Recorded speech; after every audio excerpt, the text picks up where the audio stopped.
Bueno, en la sesión de hoy vamos a hablar de cristianismo. Es una sesión importante y además creo que no os resultará difícil porque lo habréis visto ya en religión. Solo que yo lo voy a tratar evidentemente desde un punto de vista más histórico. Primero, quiero deciros que hoy no hace falta que tengáis el libro delante porque no he seguido mucho la estructura que ahí os viene. Os he querido añadir algún que otro dato y alguna que otra curiosidad porque creo que es importante. Entonces, como digo, hoy nos olvidamos un poco del libro, con que veáis el vídeo es suficiente. Primero vamos a contextualizar un poco el periodo. Nos encontramos en la época en la que gobernaba el emperador romano Octavio Augusto, un emperador que ya habéis visto en otra diapositiva y que reinó desde el 27 a.C. hasta el 14 después de Cristo. Bueno, ¿qué pasaba durante estos años en el imperio? La situación religiosa era la siguiente. Había mucha población que rendía culto a los dioses romanos, que eran estos, los vimos en la sesión anterior. Pero también había muchas regiones que rendían culto a otros dioses. Os recuerdo que cuando Roma invadía y conquistaba territorios no eliminaba los cultos que allí existían, sino que se mostró muy tolerante y permitió que cada región que incorporaba al imperio pudiera mantener sus dioses particulares. Solo estableció una única condición, y es que, además de a esos dioses, debían rendir culto al emperador. Fue lo único que pidió. Es como si ahora España es conquistada por un territorio extranjero, imaginaos, yo qué sé, los árabes, y ese territorio, en vez de obligarnos a seguir el Islam, nos permite seguir practicando el cristianismo o la religión que queráis, pero a cambio de rendir culto a su gobernante. Bueno, pues algo así ocurrió en Roma. Sabemos que, sin embargo, en época de este emperador, la cosa estaba un poco tirante. La población que rendía culto a los dioses romanos comenzó un poco a sentirse decepcionada con todos ellos, digamos que no les ayudaban, o ellos así lo creían, tenían muchas dudas, su religión parecía que no les daba respuestas, así que fueron muchos los que al final abandonaron a estos dioses para seguir otras religiones de otras partes del imperio. Por lo tanto, se puede decir que la religión romana estaba en esa época en decadencia, porque es que perdía fieles día tras día. Bueno, pues en este contexto iba a nacer un judío que iba a revolucionar Roma y al que le dieron por nombre Jesús, conocido poco después como Jesucristo. ¿Qué más sabemos de él? A ver, realmente con exactitud histórica, poco. Os voy a dar algunos datos, los más curiosos, porque si no el vídeo se hace eterno. Por ejemplo, no se sabe exactamente el día en que nació. Los cristianos ya sabéis que celebramos la noche del 24 al 25 de diciembre la Navidad, el nacimiento del niño Jesús. Pero realmente no hay ningún texto escrito de su época donde diga que esto es cierto. Esta fecha al parecer se estableció siglos después de su muerte porque era, digamos que importante dentro del calendario, por la cercanía que tenía al inicio del invierno, etc. Por no se sabe al 100% si realmente nació en Belén. Belén es una ciudad que se encuentra en Palestina, por aquí, y al parecer todo apunta que nació en Nazaret, que estaba un poquito más al norte, en Israel. Se cree que esto se cambió porque, digamos, que interesaba más dentro de lo que son los escritos bíblicos y demás. Tampoco sabemos cómo fue físicamente. Esto es bastante curioso, la gente no lo sabe. No hay ningún tipo de descripción de su época física, ¿vale? Donde se habla de su físico. La imagen más antigua que tenemos de él es de ciertas representaciones que se hicieron, pero 200, 300 años después de su muerte, con lo cual tampoco es muy fiable. Entonces, tenéis que tener en cuenta que, digamos, tratar este tema es bastante difícil, porque es cierto que hay que cogerlo todo un poquito con pinzas, porque hay mucha información, aunque no lo creáis, hay muchos textos, mucha gente que escribió sobre él, fue un personaje histórico muy importante, entonces sí que hay mucho texto, pero esos escritos hay que leerlos con mucho cuidado. ¿Por qué? Porque han sido copiados y traducidos 1000 veces, y entonces durante el tiempo que ha durado este proceso, muchos han podido ir añadiendo información que no existía en los textos originales.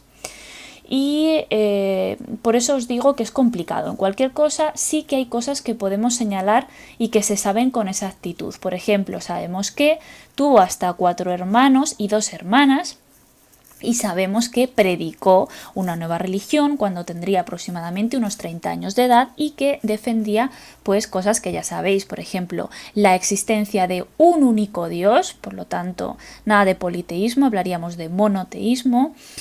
También defendía que todos los hombres, sin excepción de etnias, somos iguales, el amor al prójimo, que valores como la humildad, la paciencia o la misericordia tendrían su recompensa un día en el cielo.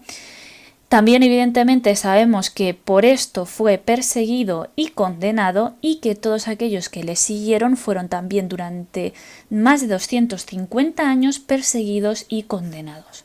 Vale, nos quedamos aquí. ¿Por qué fueron hostigados Jesús y sus seguidores? ¿No nos has dicho tú, Laura, que los romanos eran muy tolerantes con otras religiones? Porque con esta no, ¿qué pasó aquí?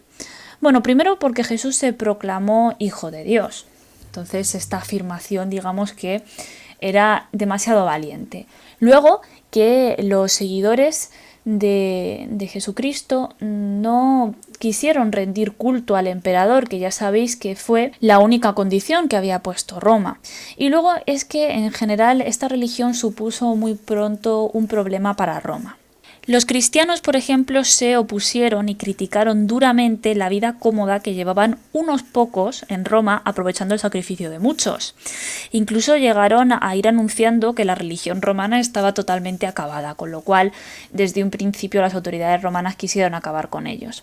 La época más dura de persecuciones fue durante el gobierno de Diocleciano, en el año 286 y hasta el 311, una época, como digo, muy dura, muy sangrienta, y que de hecho se la conoce como la era de los mártires, porque muchos murieron cruelmente defendiendo esta religión cristiana. Bueno, pues por todo esto, durante muchos años los cristianos tuvieron evidentemente que practicar su religión en secreto. Entonces, lo hicieron en privado, se reunían en algunas viviendas sin que las autoridades lo supieran, reuniones por lo tanto clandestinas. Y también es muy interesante el tema de los enterramientos. En esta época que estamos comentando en Roma, se incineraba a los cadáveres y las cenizas se depositaban o se enterraban en el exterior de la ciudad. Bueno, pues a los cristianos esta técnica no les gustaba, ¿vale? Los cristianos no quisieron quemar los cuerpos de sus muertos, así que lo que hicieron fue construir cementerios bajo tierra y alejados de la ciudad, que son lo que se conocen básicamente como catacumbas. Esta información sí que os viene en el libro. Son galerías subterráneas de hasta varios kilómetros de longitud. Estas son imágenes de algunas de ellas. Estas son imágenes de las romanas.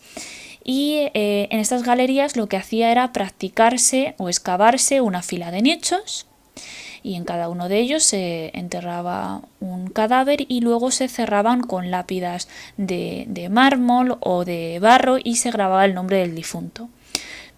Prácticamente o muy parecidos a los nichos que hay a día de hoy en muchos cementerios, pero en este caso, pues como digo, en forma de largos corredores subterráneos. Como estaban alejados de la ciudad y medio ocultos, muchas veces fueron utilizados como lugar de reuniones secretas. Entonces, por esta razón, fueron durante mucho tiempo estrechamente controladas por los romanos. En cualquier caso, parece que pues, las persecuciones y las condenas tuvieron un efecto contrario al que Roma buscaba, porque en vez de debilitar el entusiasmo de los cristianos, lo avivó, ya que desde ese momento los fieles no dejaron de aumentar. No sería, sin embargo, hasta el año 313 cuando se podría hablar ya de buenas noticias. Fue entonces cuando el emperador romano Constantino publicó el Edicto de Milán. Un edicto es una orden. Entonces, en esta orden se permitía ya a los cristianos celebrar públicamente su culto. Es decir, que pudieran tener incluso sus propios templos. Aparecieron así las basílicas, que es como se le llamaba a las primeras iglesias cristianas. Y pocos años Más tarde, en el 380, Teodosio I, ese que os dije que nació en Hispania, estableció el cristianismo como la religión oficial de todo el imperio. No sé si os he dado igual datos muy concretos o difíciles, pero creo que es un punto importante, sobre todo porque es cultura general. Entonces espero que os haya gustado y si queréis que amplíe alguna que otra cosa, pues lo puedo hacer igualmente. El vídeo que tenéis mañana es de la romanización, es súper cortito y eso nos va a servir para estudiar un poco el punto siguiente que os venía en el libro después del cristianismo y también a modo de repaso de todo lo que hemos visto durante esta semana.